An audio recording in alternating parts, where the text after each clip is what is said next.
இந்த அழகே அழகு சீரியல்ல மலருக்கு நினைப்ப நம்மளனா இந்த வீடே இயங்காது அப்படின்றது மாதிரி நினைப்பா. ஆனா அப்படி கிடையாது. நீங்க இல்லனாலும் இங்க எல்லாமே நடக்கும் அப்படின்னு சொல்லிட்டு மதி புரிய வச்சாங்க நம்ம மலருக்கு. அந்த சீன் தான் ஃபர்ஸ்ட் இப்ப பார்க்க போறோம். ஃபர்ஸ்ட் சீன் வந்து பாத்தீங்கன்னா அவங்க அம்மாவை போயிட்டு நேத்து பாத்துட்டு ரொம்ப பயத்திலேயே போய் பாத்துட்டு வந்துட்டு இருக்கும்போது மதியை போன் பண்றாங்க. ஐயோ மதி அவங்க வந்துட்டாங்களா மதி அப்படின்னு சொல்லி கேட்கறாங்க. நீங்க இன்னும் வரதுக்கு எவ்வளவு நேரம் ஆகும் அப்படின்னு சொல்லிட்டு மலர் ரொம்ப கூலா இன்னும் 15 நிமிஷத்துல நான் வந்துருவேன் மதி அப்படின்னு சொல்லிட்டு சொல்றாங்க. உடனே என்ன மதி என்ன சொல்றாங்க, நீங்க வந்தாலும் அவங்க வந்து கேட்டாலும் நான் அதை சமாளிச்சுக்கிறேன், நீங்க பார்த்து பத்திரமா வாங்க அப்படின்னு சொல்லிட்டு போன் வச்சிருக்காங்க.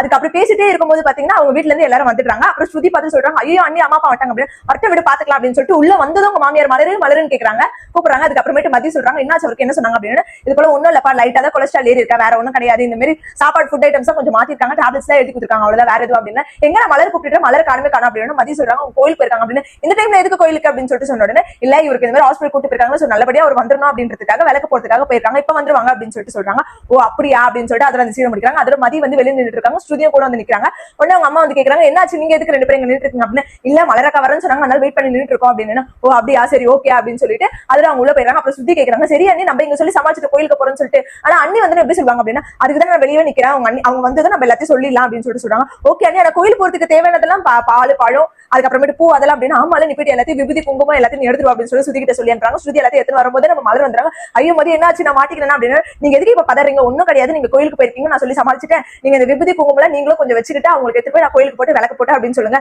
சமையல் வேலை நீங்க பாதி முடிச்சிட்டீங்க, நானும் ஸ்ருதியும் மீதி முடிச்சுட்டு நான் சொல்லி வச்சுக்கேன், நீங்களும் அப்படியே போல மெயின்டைன் பண்ணிக்கோங்க அப்படின்னு. நம்மளோட மலர் போயிட்டு கொஞ்சம் தயக்கமா ஃபர்ஸ்ட் டைம் அவங்க போய் சொல்றாங்க, அவங்களுக்கு கொஞ்சம் தயக்கமா இருக்கு. அதுக்கப்புறமேட்டு ஒரு வழியா அவங்க எல்லாரும் கேள்வி கேட்கறாங்க, இவங்க ஒரு வழியா சொல்லி சமாளிச்சிடறாங்க. இதுக்கடையில சுரேஷ் வந்து என்ன ஆச்சு அப்படின்னு சொல்லி கேட்கறாரு. சுரேஷ் கிட்ட நடந்தது எல்லாத்தையும் சொல்றாங்க.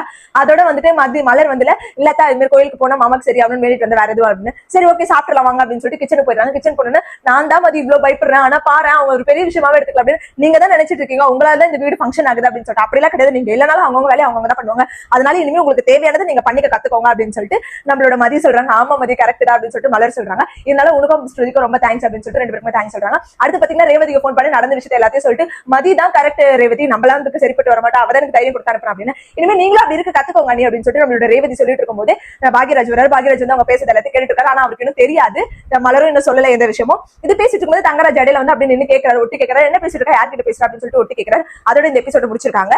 இனிமே இந்த இதுல வந்து பாத்தீங்கன்னா மதிக்கு வந்து வேலை போன காரணம் வந்து தங்கராஜா அப்படின்ற விஷயம் எப்ப தெரியும் நான் தெரியல.